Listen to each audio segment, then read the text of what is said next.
hostile Yankee turf, a Dodger manager laments a key decision of the '78 World Series. A dispute destined to be enshrined as another memorable World Series moment in this, the 75th anniversary of baseball's Fall Classic.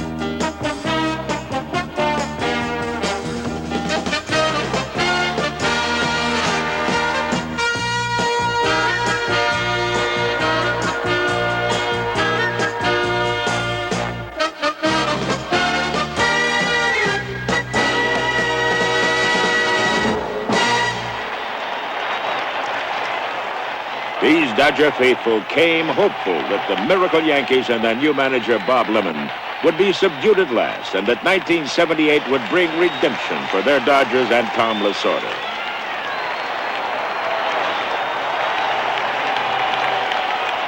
Captain Davy Lopes came dedicated to victory, not for his team alone, but for number 19, Jim Gilliam, his recently fallen friend, who had long honored the Dodger uniform both as player and coach. Jim Gilliam.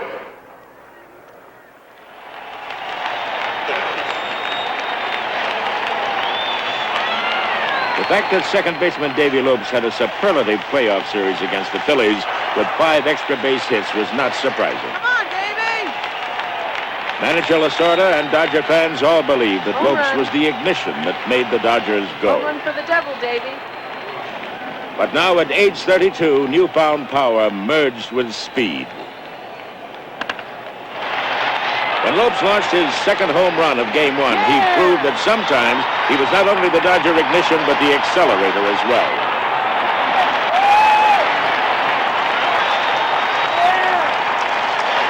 Playing like a man possessed, he knocked in 5 of the first 6 Los Angeles runs to send Dodger Stadium into emotional overdrive.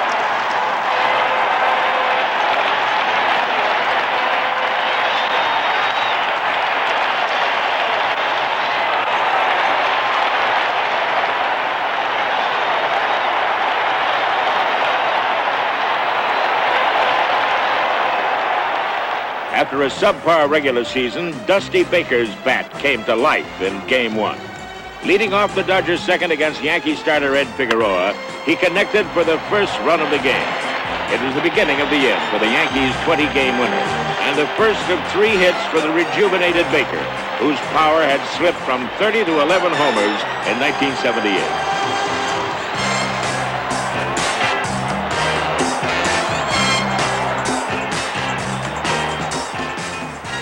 Meanwhile, the reconstructed left arm of the bionic Tommy John forced the Yankees to beat the ball harmlessly into the turf. 18 of the first 23 putouts were ground balls. Working on his second straight postseason shutout, the veteran's off-speed stuff tantalized New York as he surrendered but 2 harmless hits over the first 6 innings. With a 7-0 lead, John seemed unbeatable. But Mr. October, Reggie Jackson, had singled in the second, and the crafty southpaw knew his big lead could disappear quickly against these Yankees.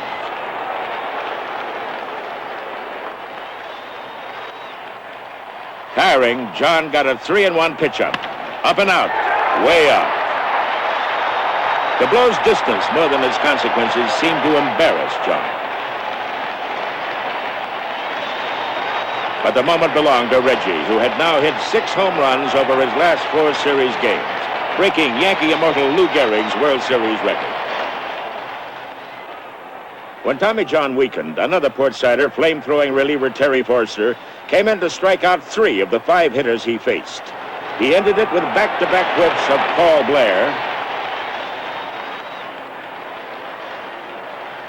and then Roy White.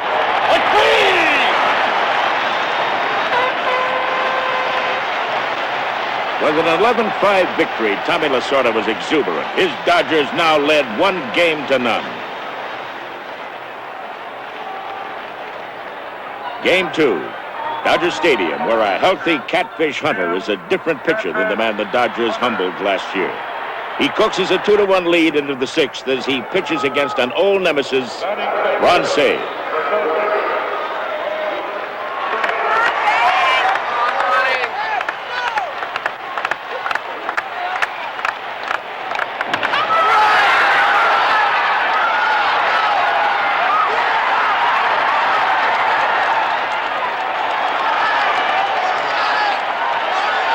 Remembrance of things past. The Penguin swallows the catfish once again. With this 3-run shot and an earlier single in the 4th, Cey knocked in all 4 Dodger runs. Hunter pitched well, but tonight Cey owns Hunter, and seemingly that's enough. Except that the Dodgers starter knuckle curve ace Bert Happy Hooton was in constant trouble. In the 3rd inning, Jackson's up, Thurman Munson on first, Roy White on second. All right, Hooten, get tough.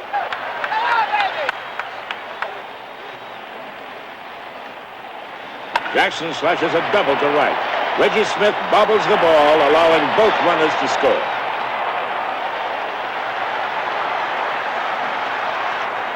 But the Yankees wouldn't score again until the 7th, when Hooton finally tires.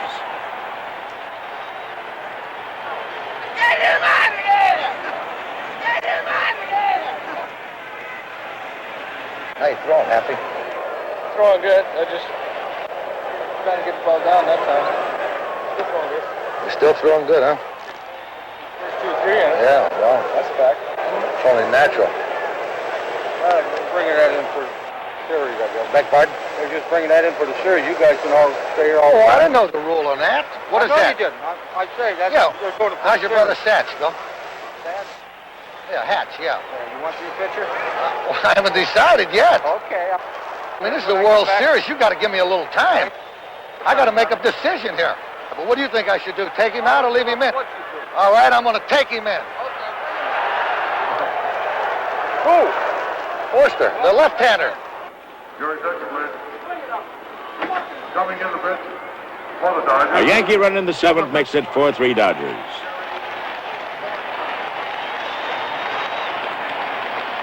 Now it's the 9th inning, and Bucky Dent opens with a single.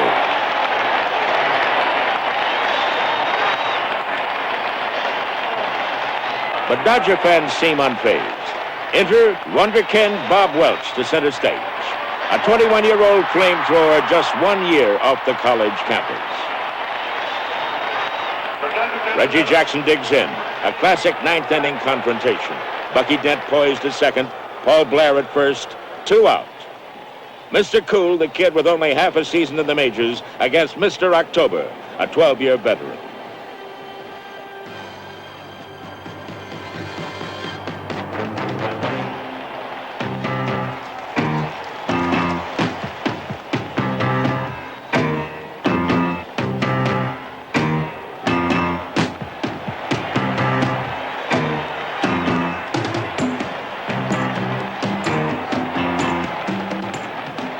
Nine pitches, 4 foul balls, 6 minutes of classic nail-biting drama.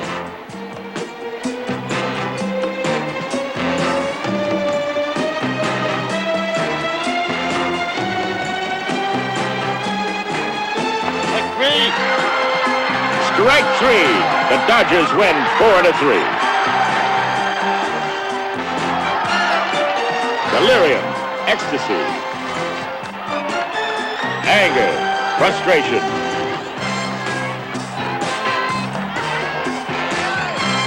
And yet, even 2 games up, there's still that Bronx Stadium 3,000 miles away, yet to conquer.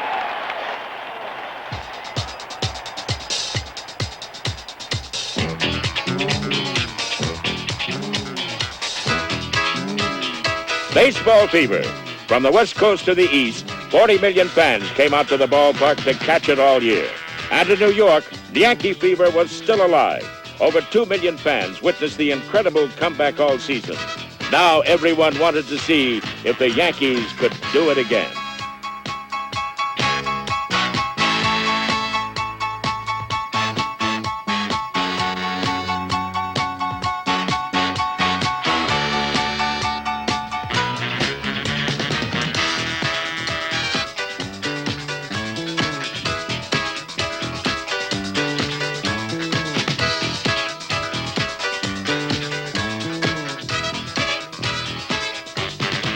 A pinstripe legend, Joe DiMaggio, throws out the first ball.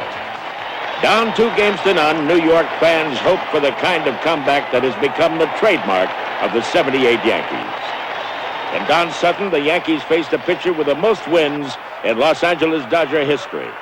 But a Yankee veteran with a new lease on life was out to change that.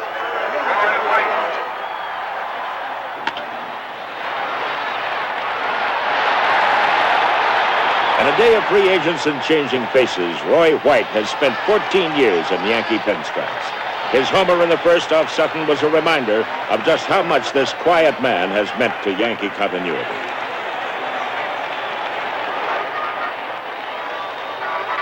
With a 25-3 record, Ron Guidry quite simply had the greatest single season of any pitcher in Yankee history.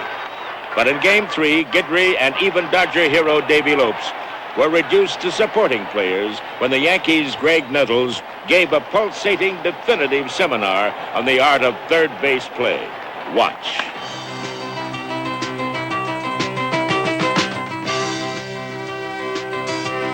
His acrobatics robbed Los Angeles of several hits and possibly some 7 runs.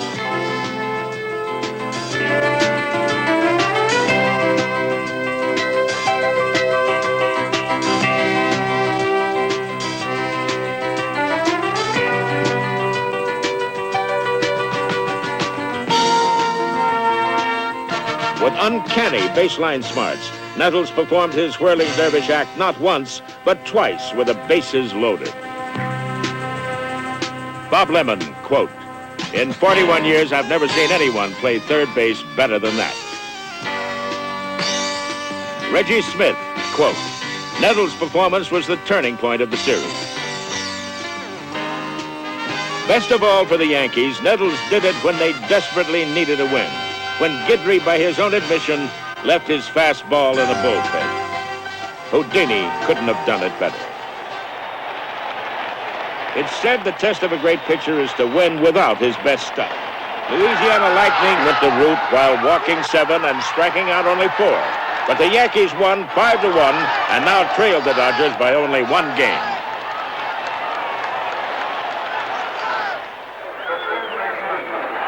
Before Game 4, a low-keyed Greg Nettles looked human after all. Thanks to Nettles' magic glove, the 75th World Series had taken on a new dimension. But Tom Lasorda was determined not to let it bother his Warriors. Let's go. Aggressive and determined. That's all. Good luck, David. Have a good day. Come on. Let's all have a good day. Something good is going to happen to you. When the dangerous Reggie Smith came to bat in the 5th, with Lopes on first and catcher Steve Yeager camped at second, Lasorda sounded like a prophet. A beleaguered Ed Figueroa might even say clairvoyant. Once Smith ripped him for a home run and a 3-0 Dodger lead. Could it be that big gun Smith and Steve Garvey would finally ignite? Regardless, with clutch pitcher Tommy John holding the Bronx Bombers at bay, it looked like Smith's opening salvo might be enough. Certainly Dodger infielder Ron Say's work at third base helped. Greg Nettles might have a patent on his magic act, but Say showed him some tricks of his own.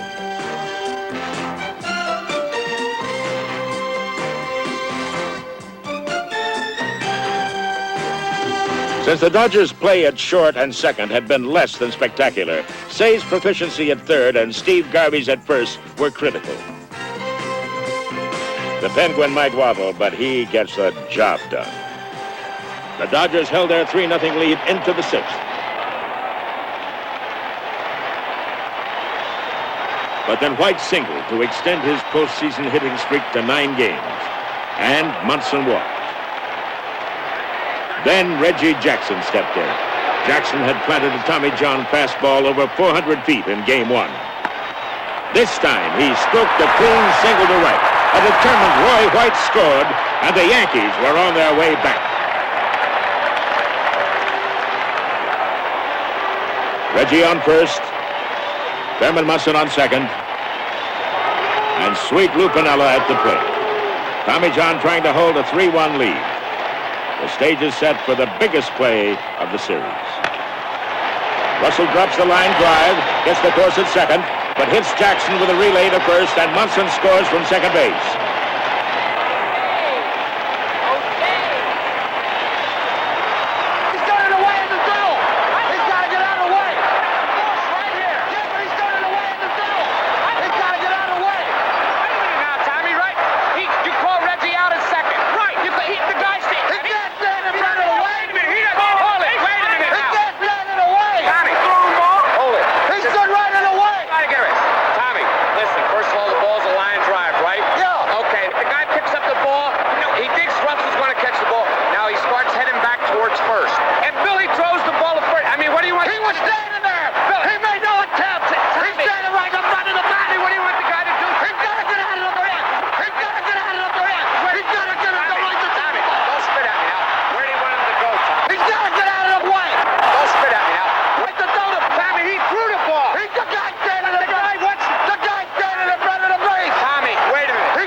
To Lasorda, the very act of Jackson standing in the path of Russell's throw constituted interference. But National League umpire Frank Cooley ruled no wrongful intent, therefore no interference. The Yankees creep within a run. The lethal Thurman Munson at bat in the bottom of the eighth. 1 out. Colbert at second, thanks to his single and White's sacrifice bunt. Munson covers a double to left, and Blair races home to make it a 3-3 tie.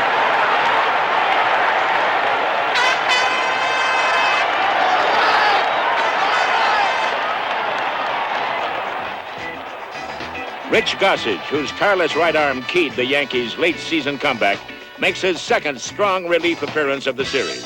He scorches Dodger Reggie Smith. Then repeats the favor against the luckless Steve Garvey.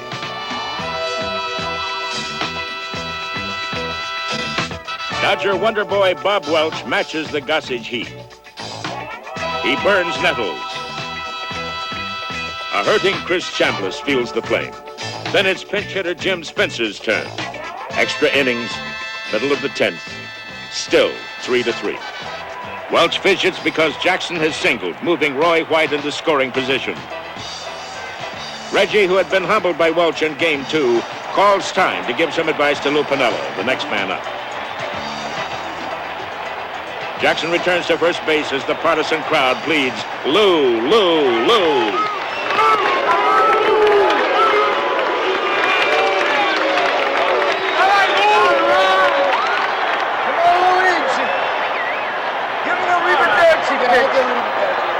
One of the game's best pure hitters waits. White tenses. Piniella clubs a high fastball. Roy White scores the gamer, and the Yankees win 4-3.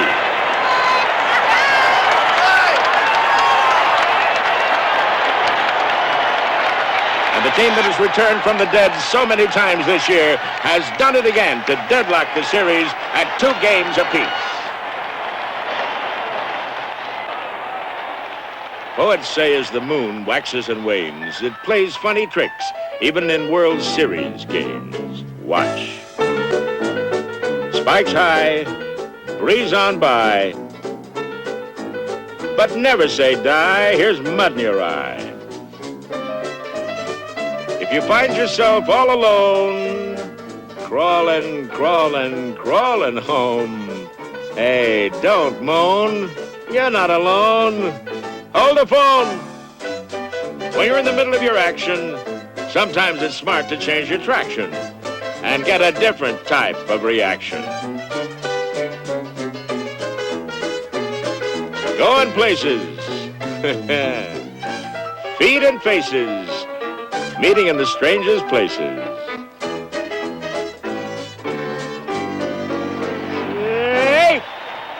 At last.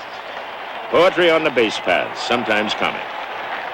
Here's a fan who'd know. The king of comedy himself, Bob Hope, ready to throw out the first ball for Game 5.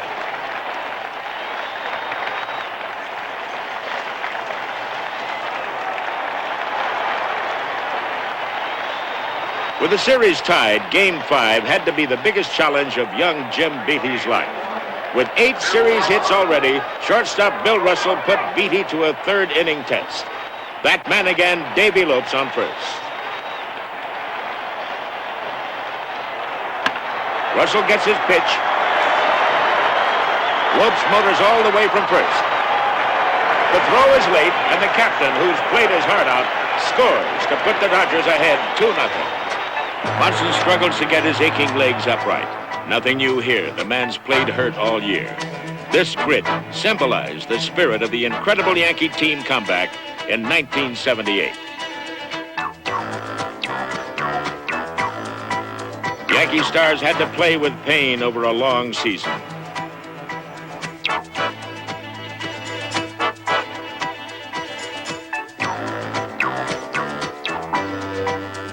And talented reserves like Brian Doyle, subbing for the injured Willie Randolph, contributed to the Yankee team comeback with their aggressive play.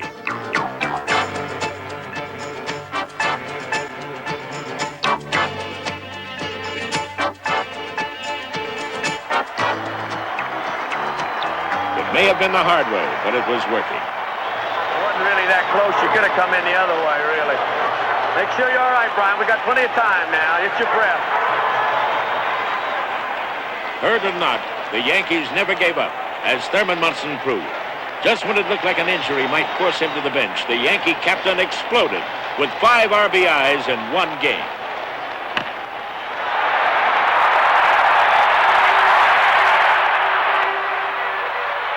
But Munson had all kinds of pinstripe company as the Yankees bruised Dodger pitching unmercifully. It didn't matter who served them up. 18 hits, 16 of them singles, a World Series record.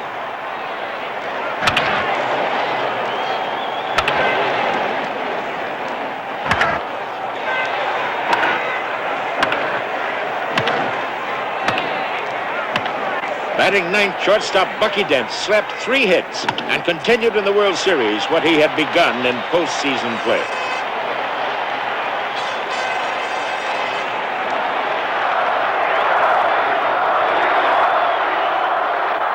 Attaboy, that's the way to go. The right man, the right spot.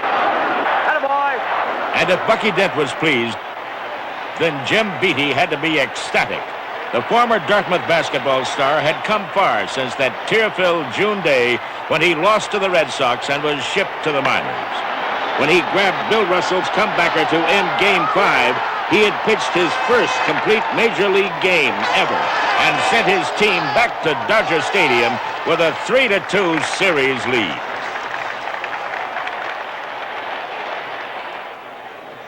Back to L.A. for Game 6, where over 3 million Dodger fans caught baseball fever during the regular season and established a new attendance record. Former Dodger great Duke Snider and these fans honestly felt their home field meant salvation. Many thought the Dodgers would cuff Catfish Hunter around one more time. No better place to start than with the irrepressible Davy Lopes leading off. Up and away.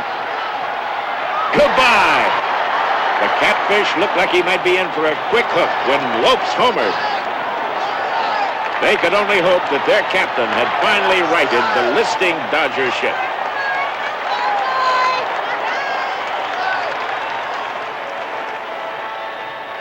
But Hunter, like many successful control pitchers, was notorious for giving up homers early and then playing hard to get. Once he settled into his groove, the North Carolina farmer could still be stingy when it counted. But the Yankees had 2 big surprises. Brian Doyle, an unknown rookie when the World Series began, and Bucky Dent, who had suffered through an injury-prone, disappointing regular season.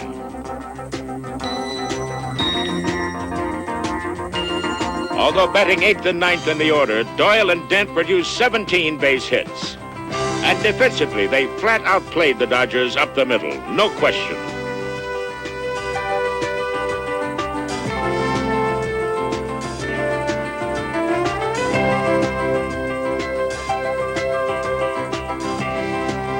Few in their wildest Walter Mitty fantasies would have envisioned this. Beatty, even Hunter, unlikely heroes. But Doyle and Dent, they had to besiege Tommy Lasorda, muttering to himself. Who is that? Ty Trainer or Paul Wainer? Them two guys must have 7 pence between them. Huh? Who is that? You could hardly blame Tom Lasorda, Mr. Optimism, for his disappointment. It had to be tough to see it all slip away for yet another year, and this time in front of his hometown fans. It was most disheartening for Lasorda and Dodger ace Don Sutton. A portrait of a losing team's frustration, a winning team's elation. Even laconic Bob Lemon was on cloud 9. His Yankees had become the first team to win 4 straight after losing the first 2. Hell of a job. Borrow your mirror, I'll come back and pitch. Mirror, mirror on the wall, which star glitters brightest of them all? Is it Reggie Jackson who got sweet revenge against Bob Welch by pulverizing a fastball to close out the Yankees' 7-2 win?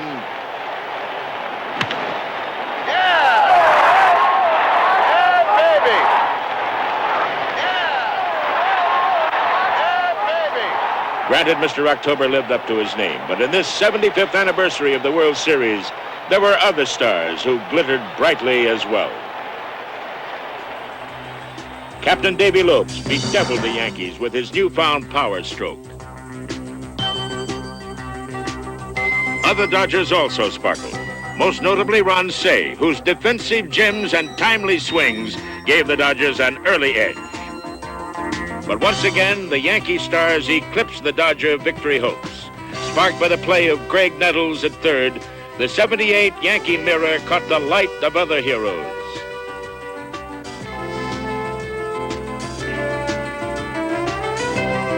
Resilient Goose Gossage pitched shutout ball while stifling the Dodgers 3 separate times. Catfish Hunter pitched like the living embodiment of Yankee resurgence. Thurman Munson used his bat and his typical true grit in the field to say, "I'm still here." While a late bloomer rookie pitcher Jim Beatty announced with his right arm, "Hey, I've arrived." World Series pressure lifted Brian Doyle to a performance he understandably called the greatest experience of my life. Days earlier, when Bunky Dent inched his 3-run homer over Fenway's left field wall to win the crucial playoff game against the Red Sox, it was like an omen for this Yankee team that had scratched its way back from oblivion. A foretelling of a time when this same Bucky Dent would prophetically win the MVP award in this, the 75th anniversary of baseball's Fall Classic.